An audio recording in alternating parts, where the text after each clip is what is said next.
welcome to the podcast. I am Melissa Matheson, and hey, Happy New Year. It's January 1st, 2020. It's the first day of a new year and the first day of a whole new decade. What on earth? I love that the first day of the new year and the new decade fell on a Wednesday, which is a regular podcast day for us. So it's kind of like it was just meant to be for today to be a whole new wonderful season for us to start together. I'm really excited about what we're doing in January. Okay, are you ready? We're going to do a special series for the whole month of January that is going to be really fun. We're celebrating singles this month and talking about thriving and growing in purpose, in community, together, and that one does not have to be the loneliest number. Now, let me clarify with you all up front and say that this is not a series just for single people. So if you're married, don't just check out for the month and come back in February. You're going to want to stick around and hear from some amazing single people who are musicians, teachers, artists, business owners, and hear how they are living life and navigating relationships. I asked my friend Laura to help me launch this series, as she is one of my dearest friends and she's single. We talk candidly about some of her unmet expectations regarding relationships and marriage in particular, and how she is navigating life as a single woman in her 30s. So grab your coffee and join us at the table. We're talking about healthy boundaries, breaking the box of comparison, and online dating. Today on What's Next, God? Well, I think 2020 has some exciting things ahead, and Amen. I cannot wait to see what happens. So you're here on the very first day of the new year, a new decade, 2020, January 1st. It feels so epic. It is. It's a whole new decade. It is. I didn't actually click about the decade stuff until a little bit later into 2019 of like, that's a big deal. Yeah. We're turning a decade. So you almost have to think of 10 years ago, Laura. 10 years ago, Sweet Melissa. Little 23-year-old Laura. Oh, the things that I would tell her. Oh, yes. But we're 10 years later. The year's 2020. Mm-hmm. And anything can happen. It's true. And I believe it. I really do believe it, Melissa. I do. Yeah. I feel it in a deep place. I do. I have so much anticipation for this year that I am so excited. Mm-hmm. I think I am seeing not just myself, but people around me exploding with more vision and purpose and intention in their life. Mm-hmm. And I don't know if it's because it's 2020 or if it's just this new season we're in, but I am seeing things come alive around me in ways I have not seen before. Mm-hmm. And I am very, very, very excited. It's very hope-giving and hope-filling to see other people get excited. Not just like a hyped thing, but that like the expectation is up for fulfillment, for to see things accomplished through their own hands, and through like God breaking through in different areas of life. Like it is like the climate of it and the atmosphere around people is high, and it is beautiful to see, and it's encouraging. I know I feel that in my own heart and life on many fronts of what's to come. But it's true. It's a very real thing in our community that we feel and abroad. Yeah, I'm feeling like when I look online and I see people's posts or people just talking about people moving geographically, starting new jobs. And I am just very excited for this coming year. So I wanted to start the whole month and have you come on and help me launch something very exciting we're going to do for January here. Now, okay, Laura, if you are first time catching up with us, Laura has been here before. Laura was... Am I your first round 2? You are. You're the first person that's come twice with me. I'm so honored, Melissa. But I knew when you came before that I wanted you to come and do this with me. So I kind of feel like you will just always be a regular with me I would in love doing to be. these things. That's very because very you fun. have one. We've just walked through so much A life lot. together. A lot of life. It's true. And so if there's something I want to talk about, I go, oh, Laura knows what I'm talking about. Laura needs to come help me do this. Amen. So you actually, okay, so go back and listen to episode 11 that Laura was in. We talked about creativity and art and color. We talked about a job change that you went through and blueberry coffee. Yes. And I drank it this morning. Did you drink blueberry I coffee? sure did. My cup currently is round 2 of coffee and caffeination. Coffee again. Amen. I can't do a podcast with you Without and coffee. not drink coffee. That's just not. It just doesn't compute in my mind. So I actually have a coffee surprise for 2020, but I'm going to save that story for another day. Okay. But I love surprises. I have coffee surprises for 2020 that I'm not sure. I'll tell you. I'll let you know. It's coming soon. Coffee surprises. I love a good surprise. It's going to be good. Okay, so January, first month of a whole new year. Yes. Like the number one, and singles, one. So How perfect. how perfect that we are going to celebrate singles Yes, we in are. January for the first month of a whole new, not just a whole new year, but a whole new decade. Yes. We're going to celebrate singles. So I wanted for the month of January to celebrate. I have incredible people in my life that are single, and we're going to celebrate all my singles. I love it. We are surrounded by incredible Yes. single people. Thriving single people. Yes. So we have, for the month of January, every single episode so far, the calendar is filling up quickly. We're talking to teachers and artists and musicians and International travelers.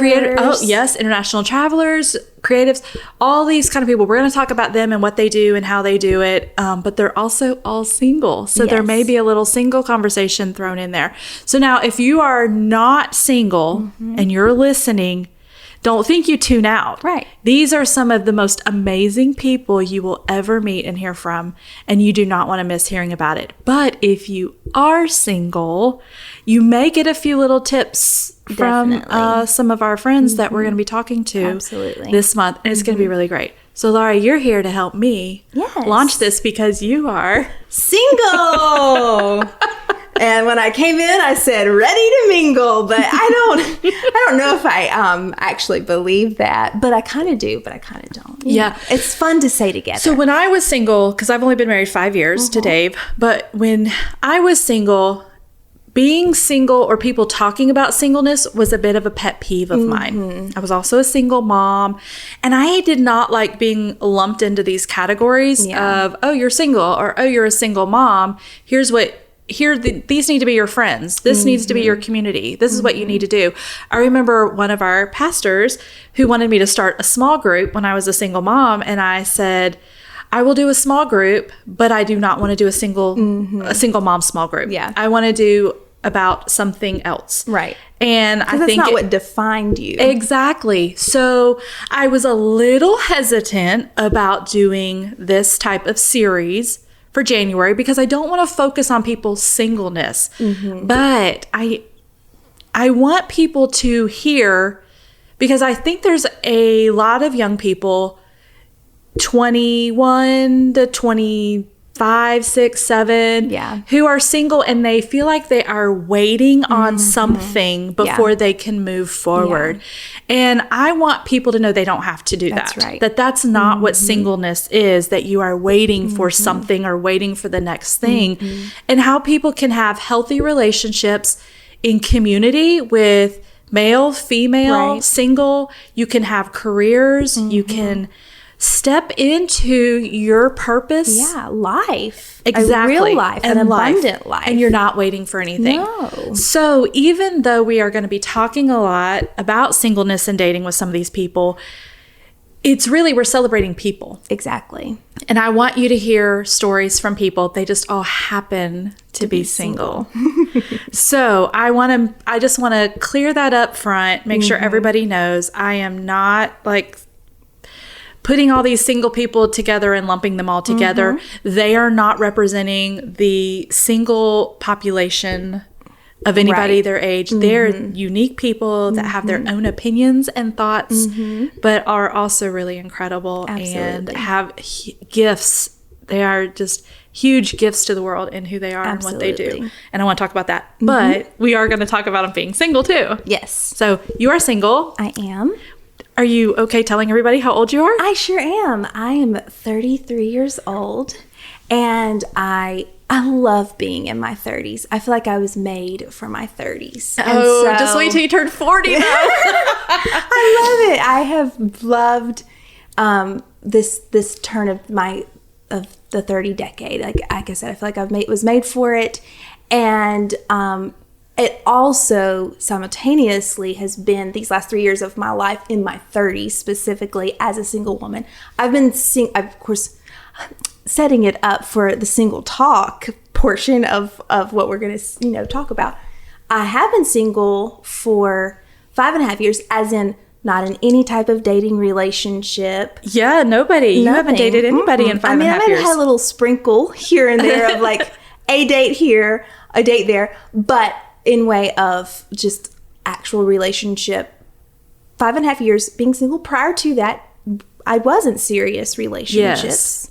And in my 20s, that was comprised of some serious relationships, two specifically that I thought were going to potentially lead to marriage. And then my teen years were sprinkled with like boyfriend galore of Laura needing validation and attention and needing to discover who her true identity in the Lord was and is. And so anyway, the backstory of leading up to now of what singleness is for me currently, these 3 years of my 30s, connecting back to that, I mark it as the most thriving years of my life. And I've known you the last 10 years, and I can say that exact same thing for you. The last 3 years, I feel like you have been fully alive. So alive. In every area of your life, in just so many ways. And a very different Laura from 10 years ago. 10 years ago, she moved to Hamilton, Alabama.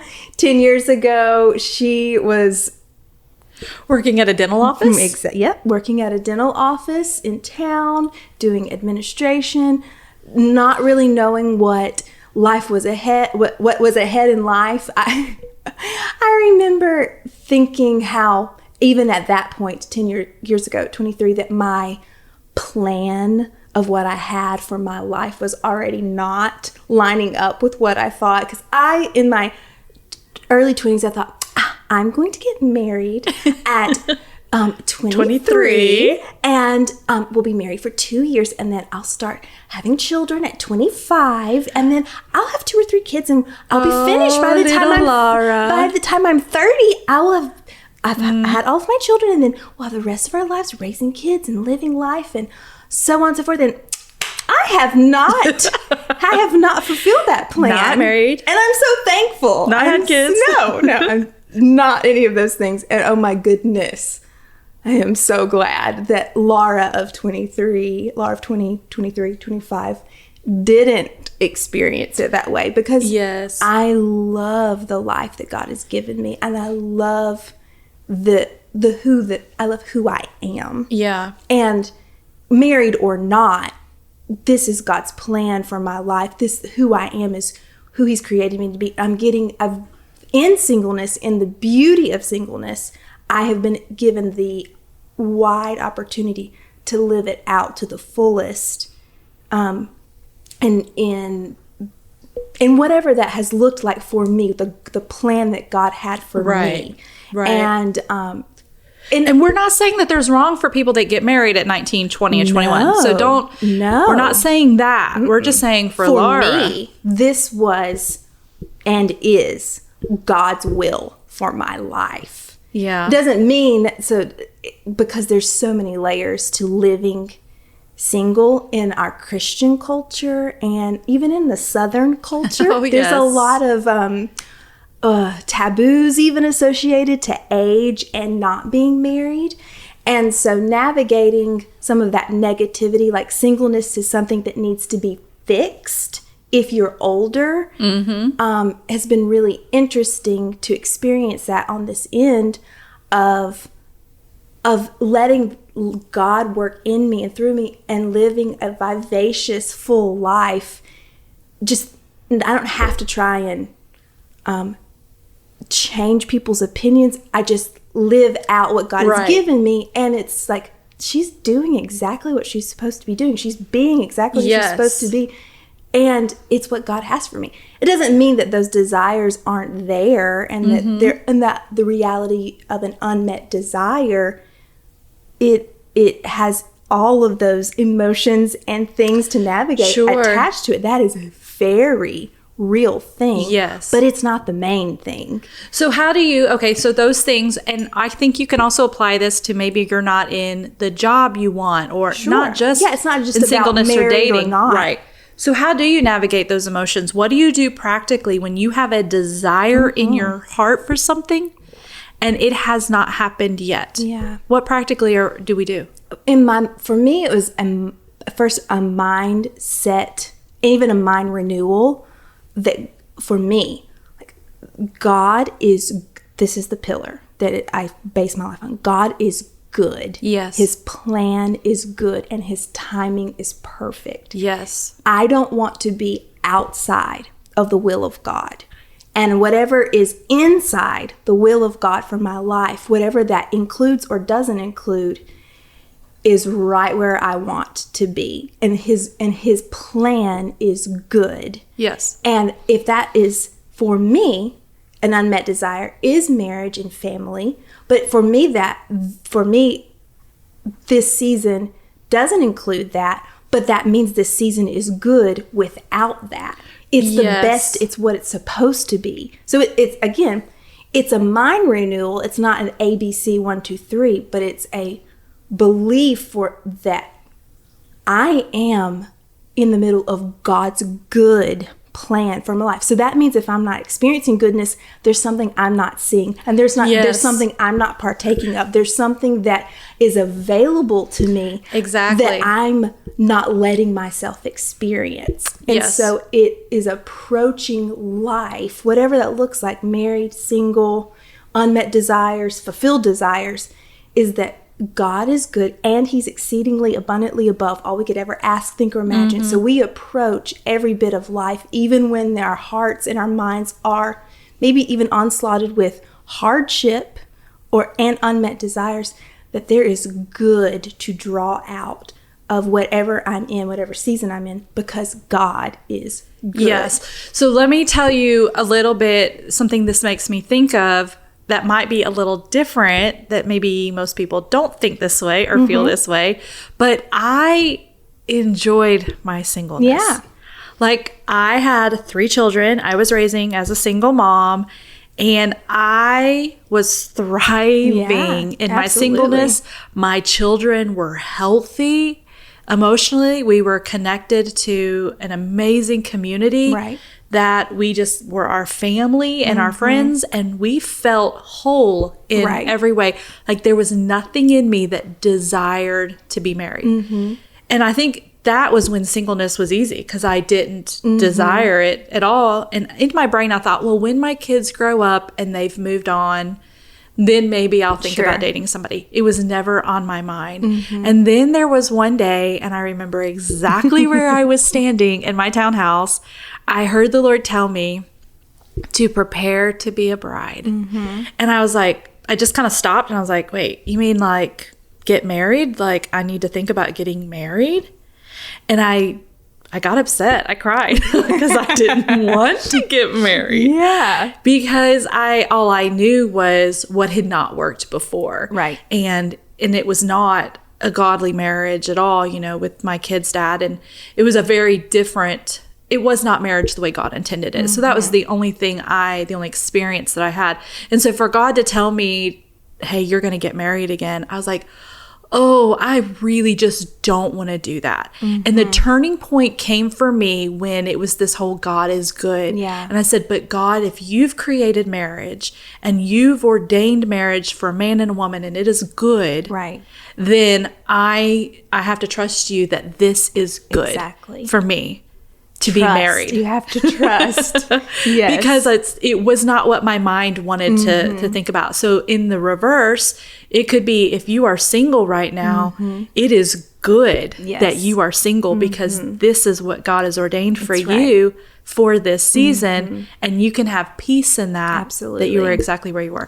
Now, to finish up that story quickly, eventually that desire in me, when I started to realize, okay, marriage is good and God desires good for my life, then I actually started to desire marriage. Yeah. And it was not right away either. There was a 5-year period of waiting before I even met my husband. So I'm like, well, I have a word from God. I'm supposed to be getting Yeah. married. And then I start looking around.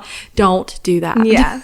That's great. Yes. That's a great way of saying, Don't do that. Just don't do that. No, because I'm like, oh, I have a word from God. And so it's supposed to happen and it's supposed to happen now. And maybe I already know him. Our timelines that we want to start yes. creating for ourselves. So if you have a word from God, even if it's about a particular person, That's right. just wait.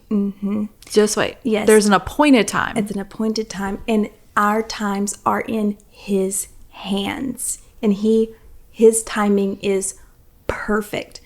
Part of my 5.5-year journey of being single, as of the most recent time, was a lot of God helping me in His wonderful mercy and patience to take my white-knuckled grip of that I had on life and what I wanted, and relaxing my hands and releasing it and getting palms up to the Lord to say, I let go of control of what I want.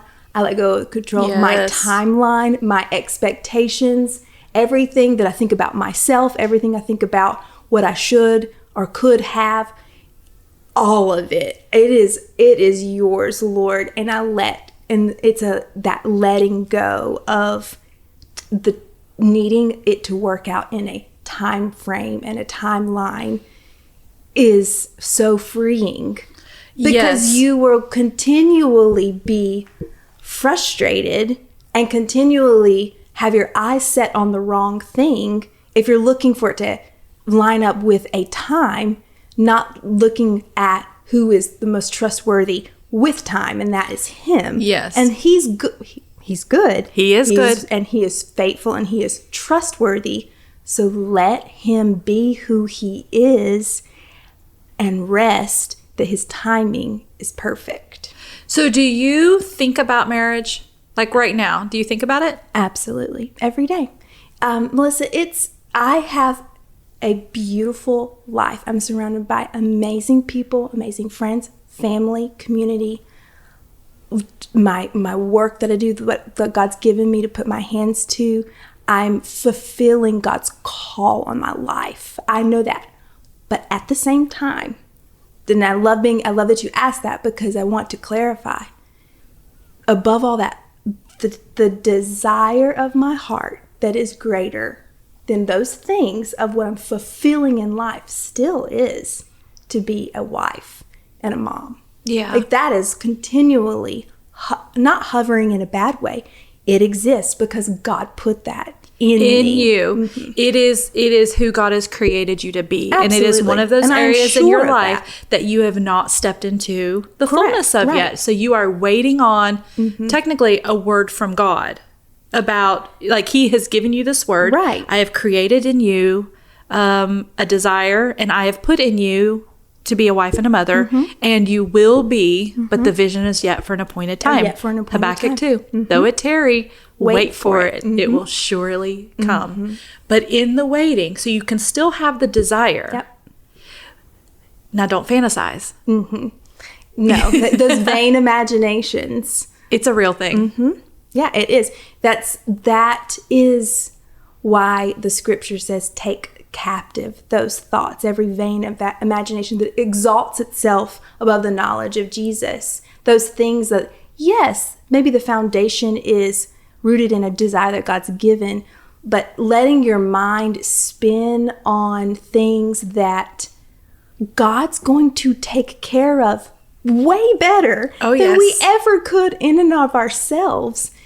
It's like, it's a daily thing to put trust in Him in those unmet, desired areas.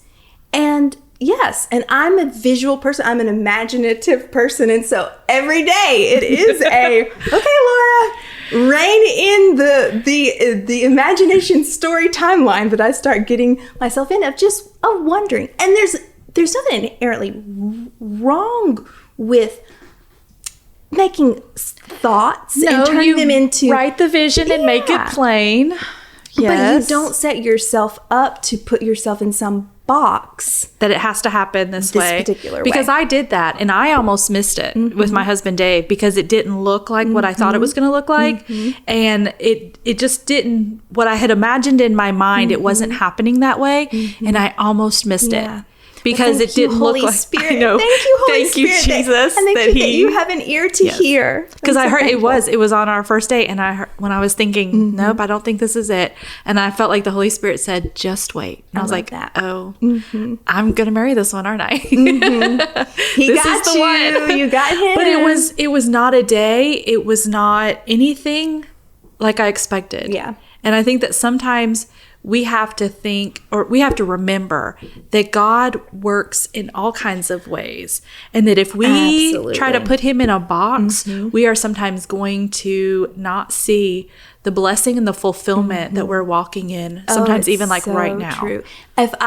If my plan had happened of my timeline and the how old I was when these things happened, Melissa, I would have missed out on You wouldn't be much. sitting here doing this podcast with me. I was thinking about this morning of even just the last, I would say, 6 months to the year of my life have been so fulfilling on the ability to pour into some like girls' lives and young 20-somethings of I'm getting, and I don't say this boastfully, I'm getting to help shape their lives. And like I could get emotional talking about it, but because the Lord has opened up this opportunity and I'm getting to be used by Him for eternal things that's going to impact, that's impacting people forever. And I would not be able to do that if I was married right now. Yep. And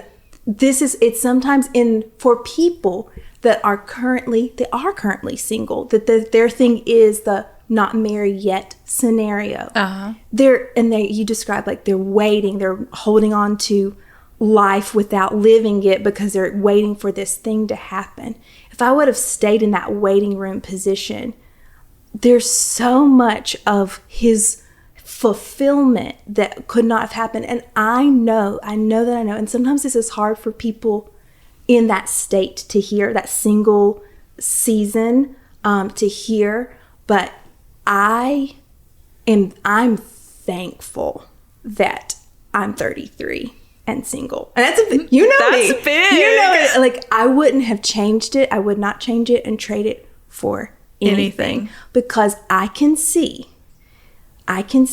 God has had better use of me as a single person than He would have had as a married person. Yes. I can see that what He's desired to do in this time, in 2019, 2018, 2020, this season of these past few years, I couldn't have done it married. Nope. I couldn't be who I am married because I wasn't supposed to be. It's about the right time. And I know that might, even in saying it, a lot of this thriving place of being when an unmet desire exists is by revelation of, again, starting with the goodness of God. Yes. And knowing who you are in Him and getting to be able to run passionately with what His purposes are. And I've gotten to do that. I'm in the middle of getting to do that, and I can see it so clearly.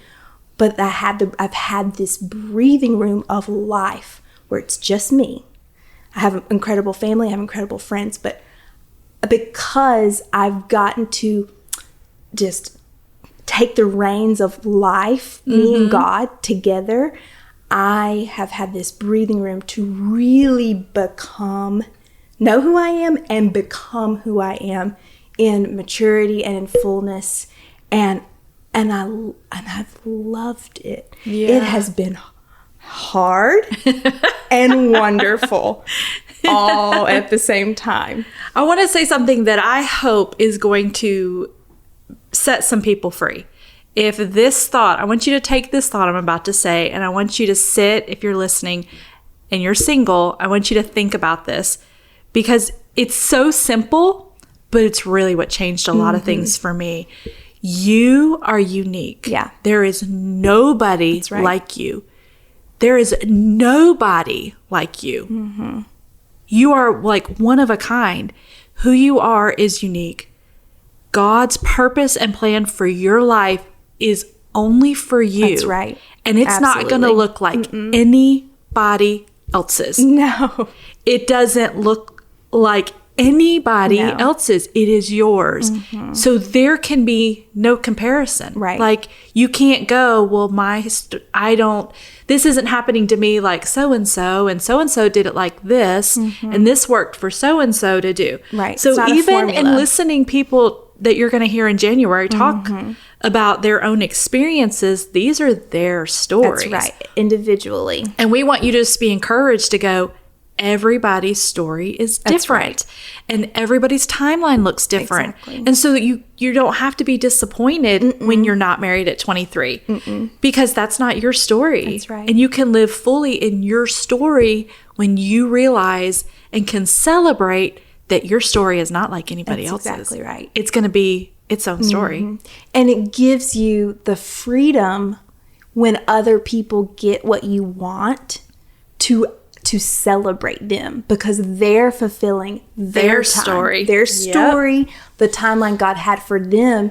And it doesn't mean them getting something you want doesn't mean that you're not going to get it. It's just a matter of time. Yeah. It's just a matter of time. Okay, so let me ask you this question, because you are the last of our girlfriend group from the last 10 years. Sure that am. is still single. Yes. And you have watched so many of our friends get married and start families. So All of my friends except for one they all have at least 2 kids. Yes. If not more. So what does that feel? I'm going to ask you 2 parts. What does that feel like for you? And then I want you to compare the first wedding you remember to the wedding we just celebrated with Jessica, because I feel like you're in a different place now than you were 6-7 years ago with weddings when friends were getting married. What was it like when friends got married for you 6-7 years ago? What is it like now when friends get married? That's a great way of looking at it.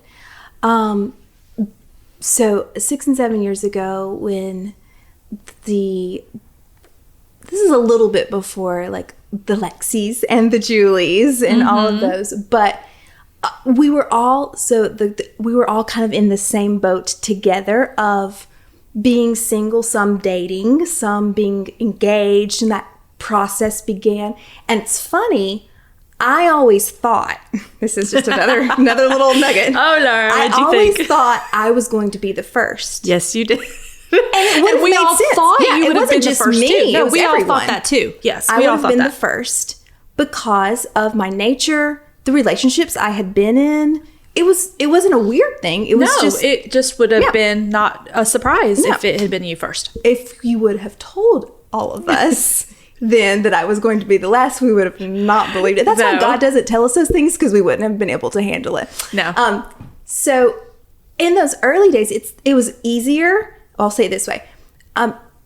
It was the beginning, the rumblings of these seasons changing and from singleness to a married life, and then a future, of course, with children. So the beginning of that with my friends, it was exciting, and it's sparking that, I wonder who's next, or is it going to be me, or all of those things. And so it had an interesting beginning stage of, not in a comparative sort of, I'll say it this way, I didn't struggle with comparing my lot with someone else's in those beginning marriages because it's like there was still some left that still had not been married. Yes, that makes sense. And so I do remember, though, as a person, not just as a single, but as a woman in a process of maturity, I was still needing to grow in a lot of areas. And so there was a sting of that unmet desire in my heart that stung really hard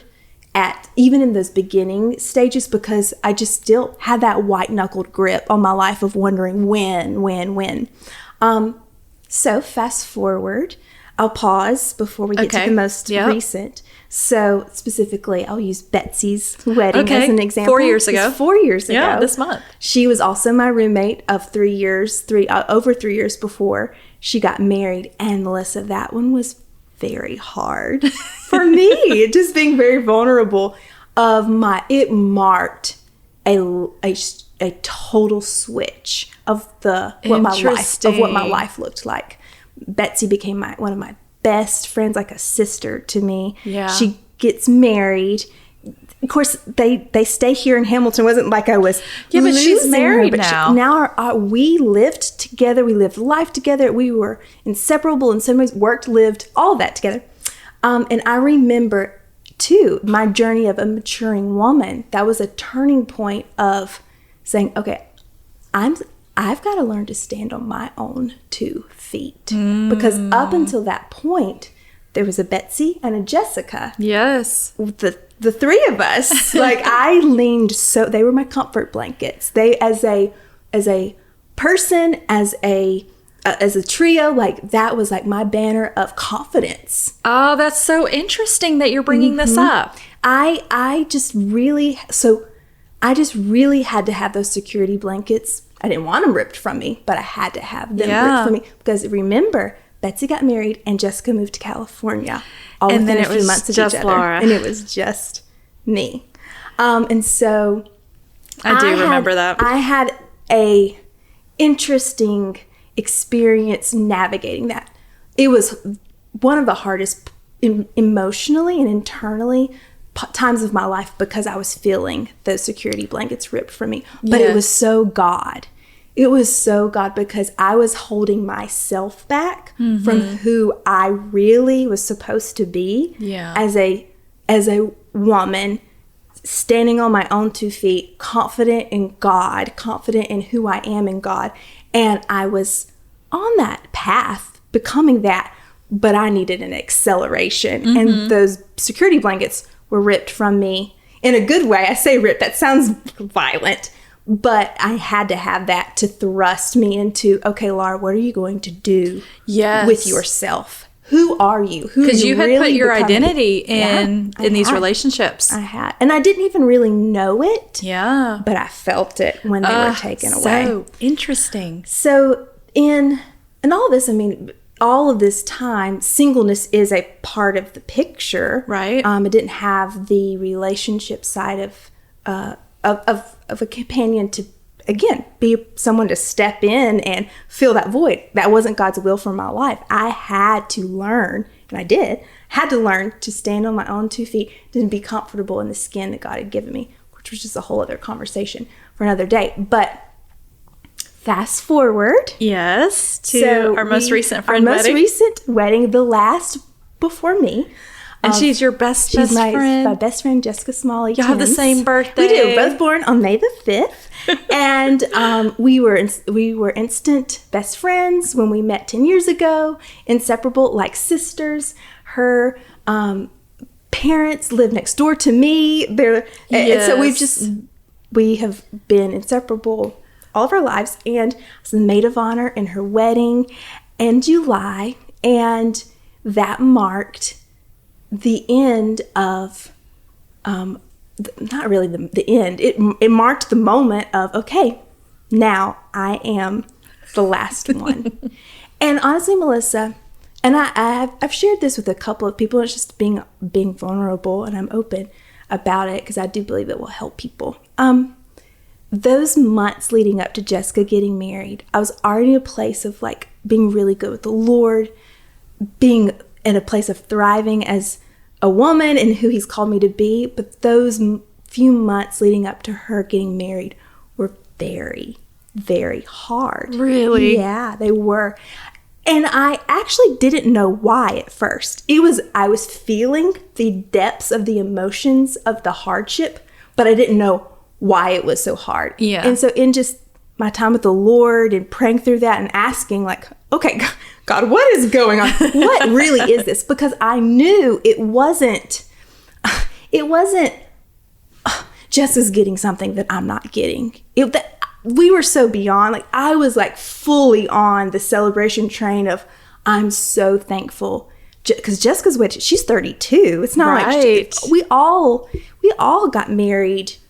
I say we all got married. I'm using that past tense. Yes, Lord. Amen. All of my friends have gotten married. Yes. Later. So she's 32. Yes. I'm rejoicing with her. Her heart's desire is being fulfilled. So there. Didn't even have to try. Like, hallelujah, fully rejoicing. So that sting of like, why does this hurt? And this is what it was. I realized I was losing the last person that I had common ground with in singleness. Like this was going to mark, I am the only one in the scenario that I'm in. And Jessica now is going to have the marriage context to talk about marriage things with all of our married friends, and soon, and in years to come, she'll have kids, and she'll talk about the kids things with all of our friends that have kids. And it's that I didn't feel isolated, but it was the feeling of being alone in a situation that felt like it was pressing in on me, that was hard and it was hurtful. And the turning around of that, in a lot of ways, it just went back to what I was saying before of realizing the good that God has for me right now is everything I need and more right for now. for right now. He is the satisfier. He is the fulfiller. He's all of it. And so though I may not have common ground with my friends, which is something to navigate, it does not mean I'm without. Right. It doesn't mean I'm any less. Exactly. It doesn't put me in some... You're not last. I'm not less. I'm not in some second tier place. Yeah. It's the lot that God has for me. And inside of that is fulfillment in so many other areas, and satisfaction in Him and in other things. And I'm not without. And it was just a mind shift thing in my mind and in my heart, to recognize this is what God has for me. And so therefore that is a whole wide open door to goodness, to experience that I've got to choose to get into. Did you ever feel like there was something wrong with you? Like, did you ever have those questions like, what is wrong with me? Yeah. And did you ever think, God, am I being disobedient? Am I being punished for something? Yeah. What were those thoughts like for you? Yeah, there were definitely moments, I would say years ago, that I had those like, God, what is wrong with me? Do I have like a third eye I don't see? Do people think I'm weird? This is also reinforced by the culture, because if you're in your 30s and you're single, people automatically think, okay, what's wrong with her? She has control issues. But what's the thing? Yeah, it is. She's it's rude, like an automatic, there must be something wrong, because the culture says singleness is something to be fixed. Gotcha. And that's not true. That's just not true. Because if your timeline involves you being in your 30s and you're single from God, then that is exactly what you need to be doing, and that does not need to be fixed. So did I have that on my own? Yes. Evaluating myself, like, what's wrong with me? And in my late 20s, there were things that needed to be matured. I thought that I was solid in some areas. But God was like, okay, let's shake these foundations. Okay, let's rip your security blankets from you. Yes. All of those things did point to, okay, here's some areas that you need to grow in. Right, because even though there is an appointed time, sometimes there are some very real practical things we need to do, like homework within ourselves to be able to prepare us for a new season. Learning self-awareness, knowing who you are, knowing how to communicate, knowing how to be able, within communication, handle hard conversations well, knowing how to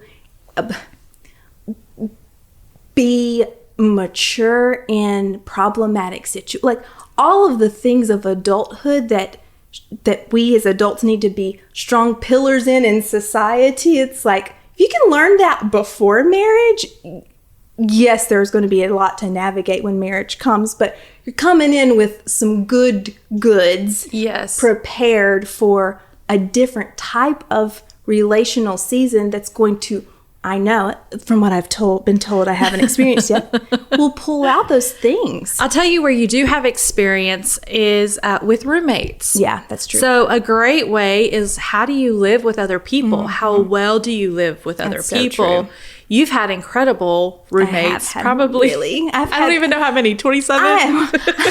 I've thankfully had a handful, and they've all been wonderful roommates. Wonderful roommates. But what is that season? So we recommend in singleness roommates, living in community. I think living alone and living with people both have benefits.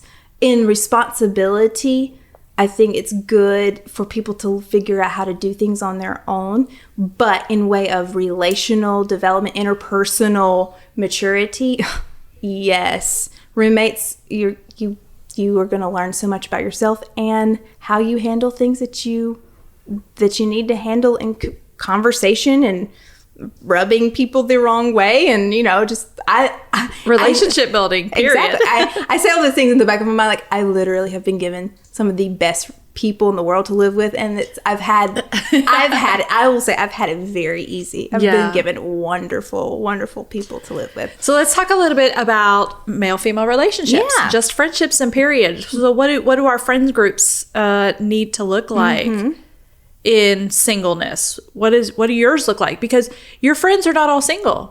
You live in a community of people where you have, friends that are married and friends with kids, but you also know people that are single. What do healthy relationships look like for single people? Yeah, I think it is for single people, you have the gift to pull on lots of different relational dynamics. So by the byproduct of my core friend group, me being the last one that's single, I'm friends with a lot of married people. And so that's very natural and normal for me. For some, that might not be, but I encourage, if that isn't something that you find yourself connected to, there's so much goodness that comes from just being around people that are married if you're not married. Yes. So I think don't say I'm only hanging out with single people because I'm single. You need to live in community. And all of our married people out there, you don't just hang out with married friends.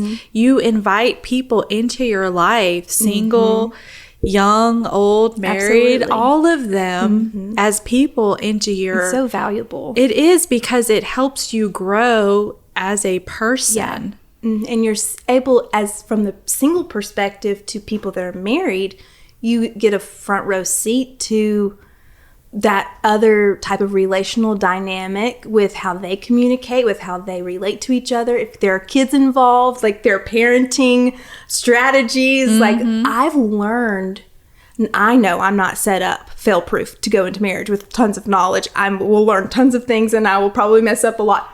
However, I feel so full of understanding and wisdom because I've gotten to see Emma and Matt, Betsy and Josh, Delana and Micah, so many people, Julie and Breck. I want to name them Lexi and Jacob, Julie and Brett.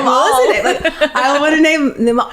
I have been able to draw from so many different personality types, parenting strategies, marriage dynamics, to take into the world that I will go into one day. Plus, to live in healthy community with people means when you do start dating, or you find somebody, then you have other people speaking into your life to go, okay, I feel like it's a safe place It's very for safe. people to begin relationships or start you dating. have to have an ear to hear what your community is saying to you Yes. about those types of things, because they know you in different ways better than you know yourself Yeah. sometimes. And so that's God set it up that way Yep. to be helped. And then on the other side, you mentioned, for married people, if there aren't single people that you've connected with, like look for the ones that are, God can highlight people. God does that. Yeah, God he highlights does. people. Connect with them because they need you and you need them. And it's, of course, I'm on the single side, so I see the life-giving side of that too.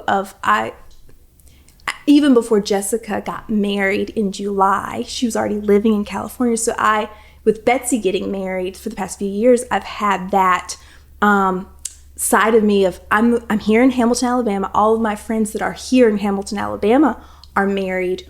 Where are my single friends? Like, who are I need to connect with single people? And it was interesting at first when I realized that right after Betsy got married, I kind of went head first into this. I've got to get single friends. I've got to have friends that are single. I don't have any friends that are single. Where are my single friends? And I kind of went down that road of like trying to make, in a way, friendship groups and get into friendship groups. I say it that way. Tried to make something happen. Yeah, it wasn't forceful. It wasn't weird, but I could feel it on my insides, feeling like desperate that I needed something that I didn't have, and without having it, I was like without and not okay. Yeah.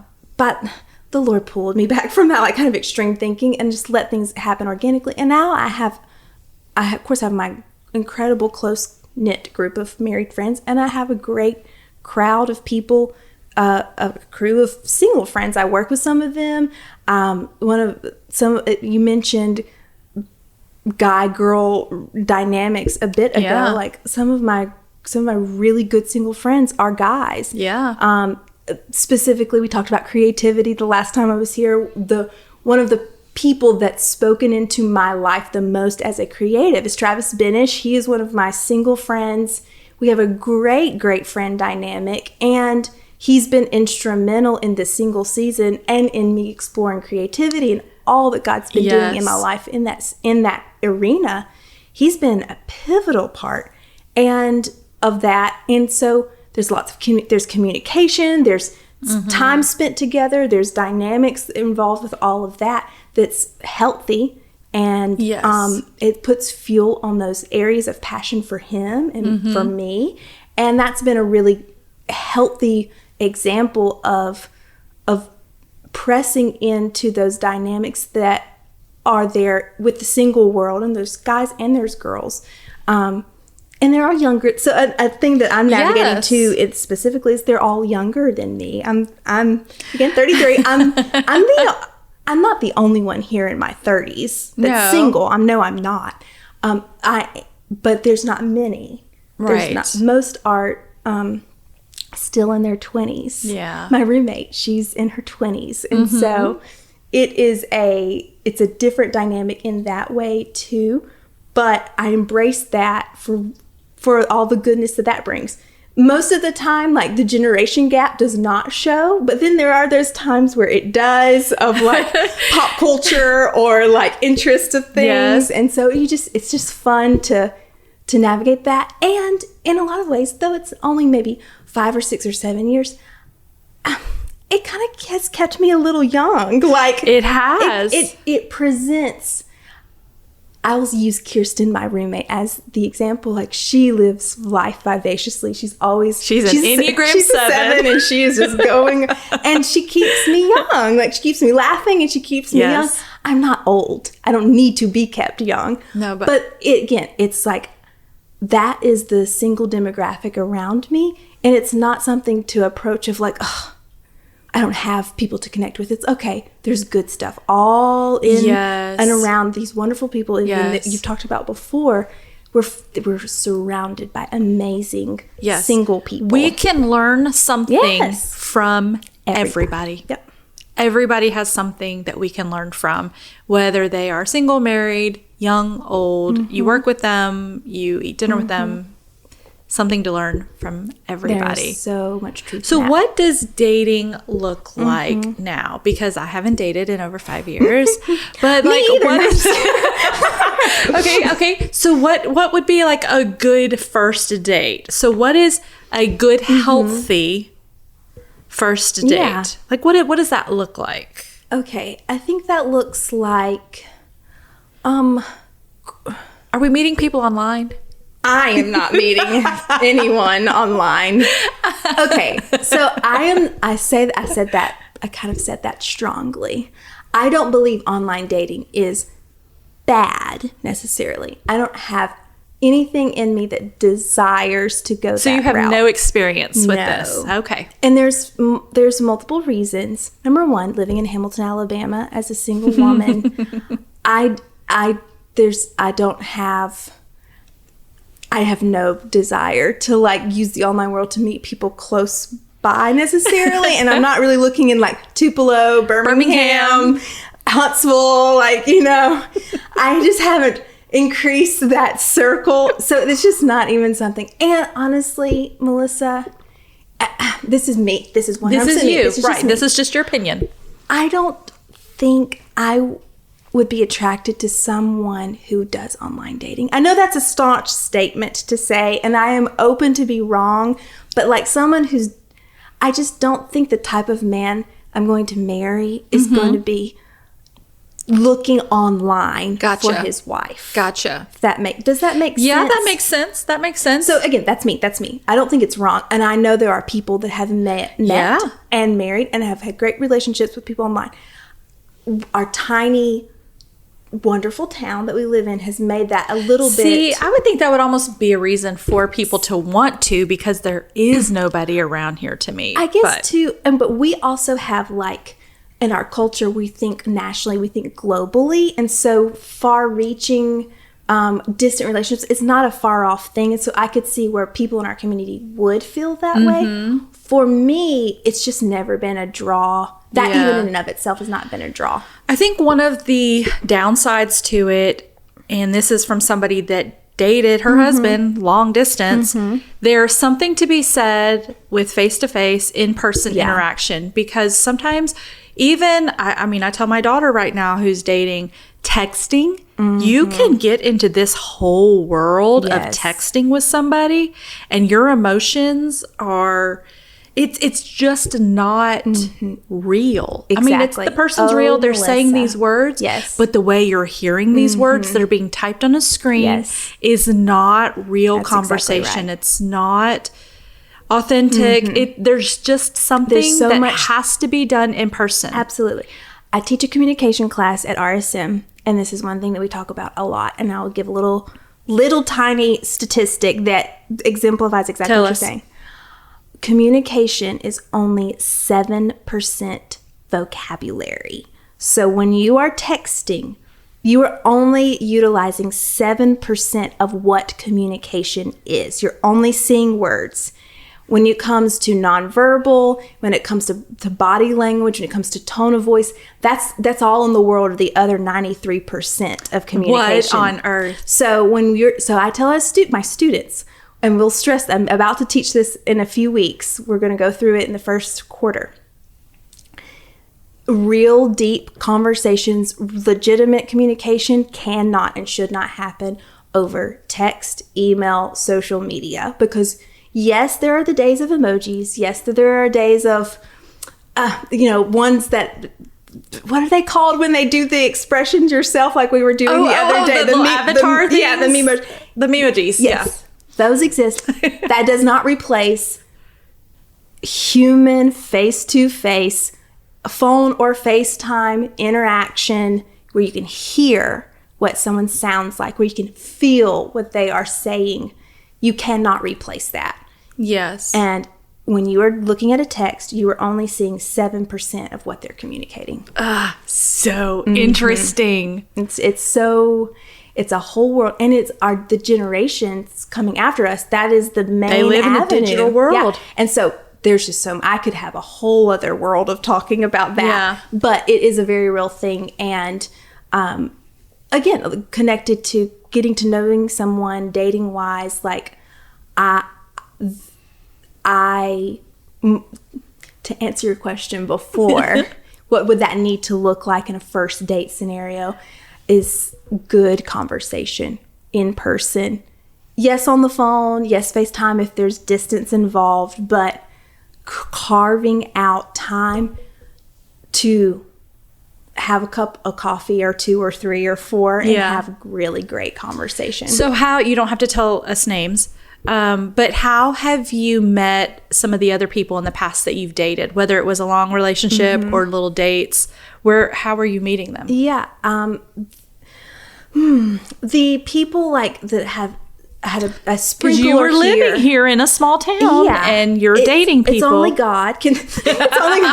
It's been mutual friends. Okay. And it's been situations in life have crossed paths with me, like a person's path crossed with me, get to know each other, and explore what that could look like. It's been very minimal, so I don't really actually have a ton of examples to give, but it's not been something I have sought out at all. So how can me as a married person help you as a single person whose desire, or do I just need to mind my own business? I think it's because you have a desire to be married. Yeah. I may know somebody. If you love me, pray for the hastening of the day of the Lord. No, I think it's. Is it okay if I said, "Hey, Laura, I think you might like my cousin"? Yes. Are you open to that? I'm open to those types of conversations. I don't. How to say it? I don't like it when there's a lot of pressure. Okay. But the conversation, absolutely. Like that I don't want people to not talk about it. And I keep referencing culture and some taboo things of like 30-somethings that are single.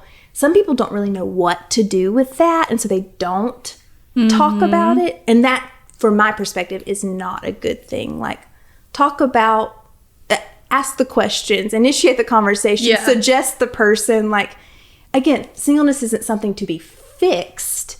It's a part of where life is, and so it's not something to not talk about. Yeah. Nope, I love that. I like talking about it because I have seen the blessing of marriage in my own life. So I've been single. I've been the single mom. I didn't marry till I was 39. And so I've lived in several seasons where I am looking now, I've been married 5 years, seeing the goodness of God in fulfilling a word, and I want all of my friends, not that they need to be fixed in singleness. Right. I want people to experience the goodness that I'm experiencing in my marriage, but their marriage may not be for now. It may be for another time. Yeah. But I'm all about, I love talking about it. Would you, if there was ever somebody you were interested in, would you ever drop a hint to somebody else like, hey, I'm asking for a friend. What do you think about so-and-so? Or do you wait and let people come to you? It's hard to answer that question because I think it's both and not either or. And I don't know. I'm so not. I don't want to be the pursuer in any of those things. Okay, if that makes sense. Yeah.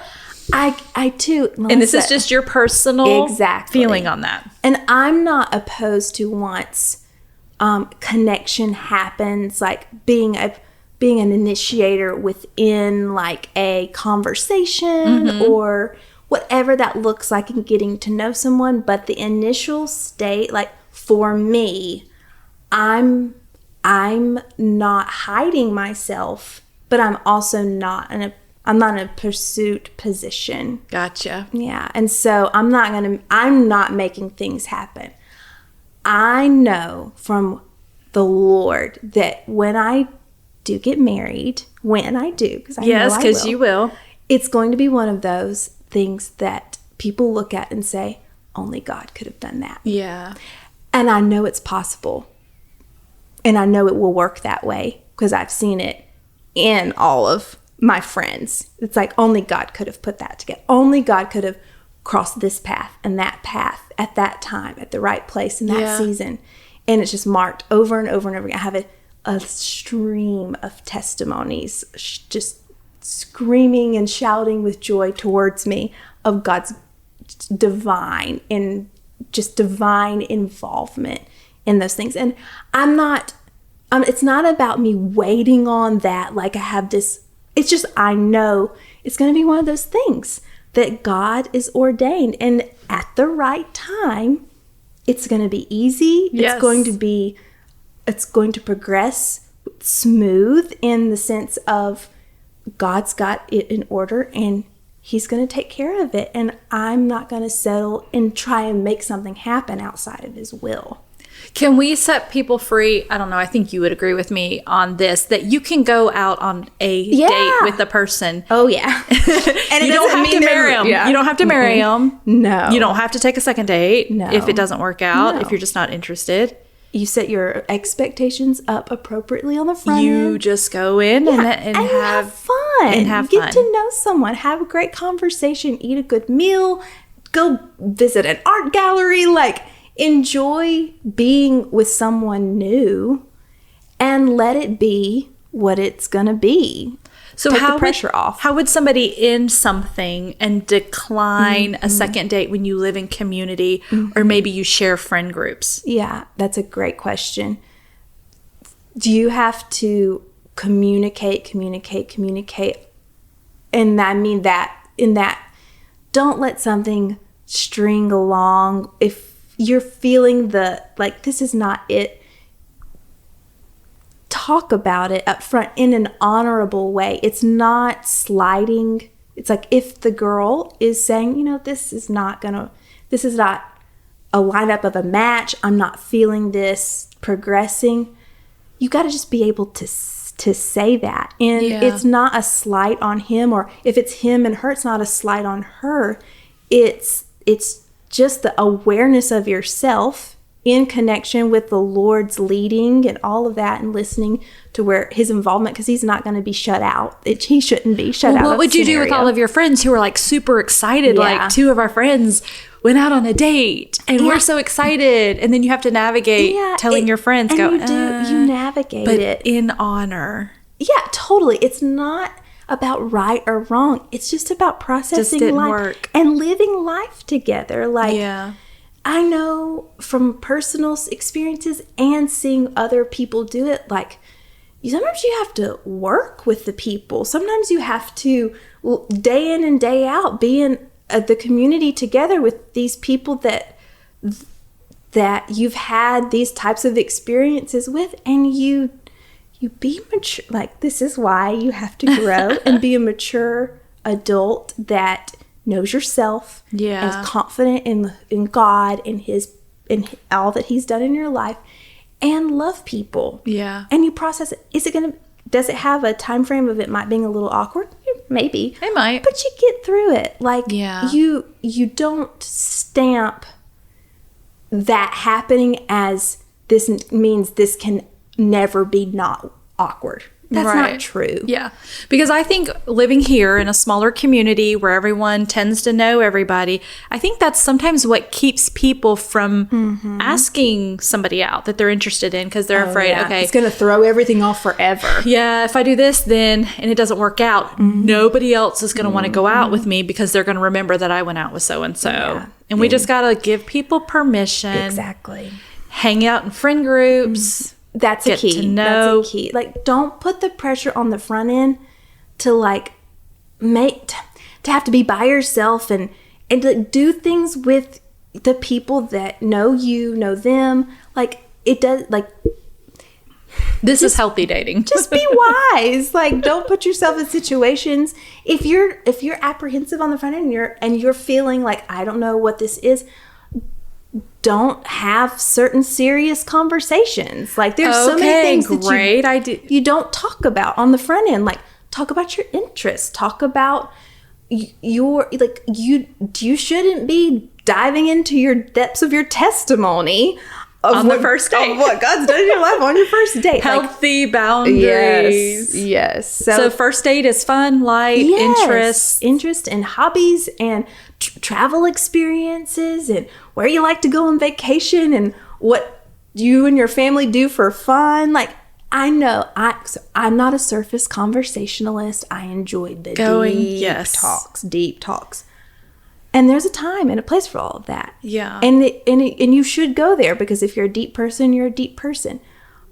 But you should also, as a communicator and as a relator to people, be able to talk about surface things, not that they're shallow, but because you start there and then you dig down. So anyway, but again, I could get off on the communication side. I'll tell you real quick, one of my boundaries that I had. Yes. I would not pray with somebody. That's so good. Oh, that is so good. Because, like, alone. It's intimate. Like, in a group. Oh, yes.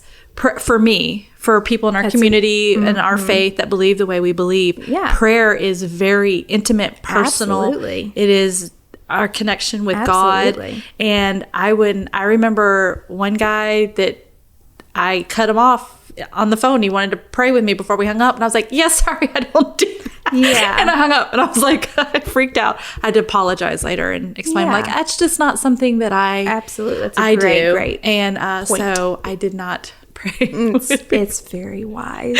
So very, very wise.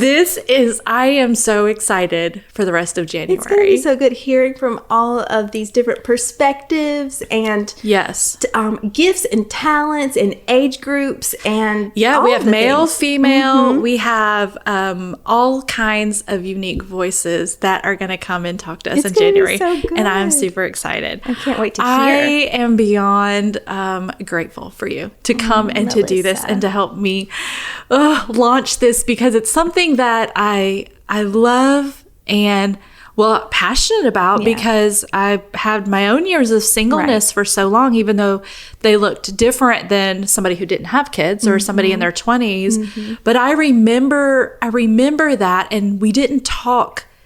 There wasn't a lot of healthy conversation about, and even practical things about it. And I felt very isolated because all of my friends were married. I even remember not even having healthy relationships with men in general, because here I was, a divorced woman in my 30s with kids. And because of my past in not having healthy relationships with men, I completely avoided relationships with men.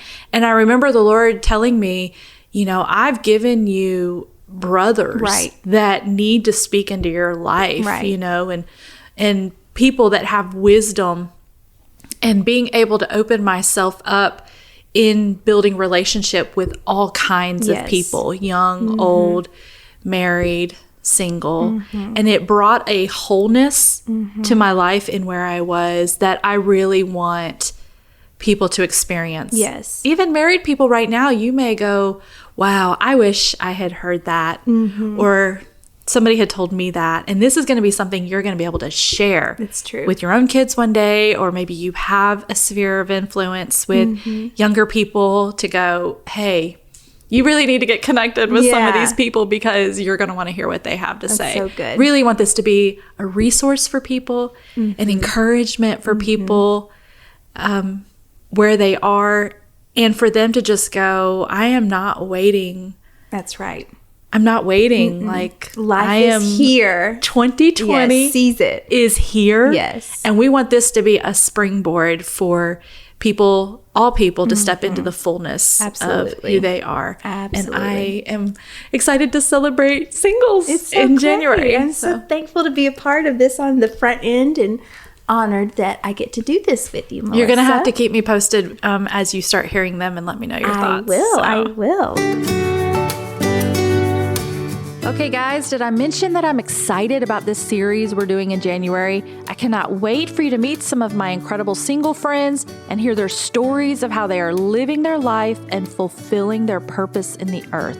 Now, let me just say this again. This series is not just for single people. This is going to be 4 weeks of meeting wonderful people and hearing stories that are going to inspire you and encourage you to connect with people on a whole different level, regardless of their age or marital status. But there is an added bonus for those of you listening who are single. You'll get to meet other people who know what it's like to walk their journey as a single person and how they are navigating life, jobs, and family. I hope you are inspired to step out of the box if you've been struggling with feeling less than whole as a single person. There is purpose and so much opportunity for you as a single person. The world needs who you were created to be, whether you're single or married. Guys, we've got 8 more episodes celebrating singles in the month of January, so make sure you subscribe to the podcast. Hey, and leave a review if you've got an extra minute, and you'll be the first to know when the conversation gets started. If we're not yet connected on social media, you can find me under the name Melissa Matheson. That's math, like 4 + 1 = 5. I before E, son, S-O-N, as in my 17-year-old son who is also single, and he's 17. He's single and 17, and there's no mingling going on here, thank goodness. Not sure I'm ready for that just yet. Happy New Year, friend. 2020 is going to be a great year. It's already starting off pretty amazing. Go find my friend Laura and tell her thanks for joining us today. Or comment on any of the episode posts on my social media, and I'll tag her so she'll see all your comments. Come on back on Monday and tell your friends to join us too. Share the posts or the podcast links, and let's make room for people to join our family here as we sit around the table, have a cup of coffee, and talk about what's next, God.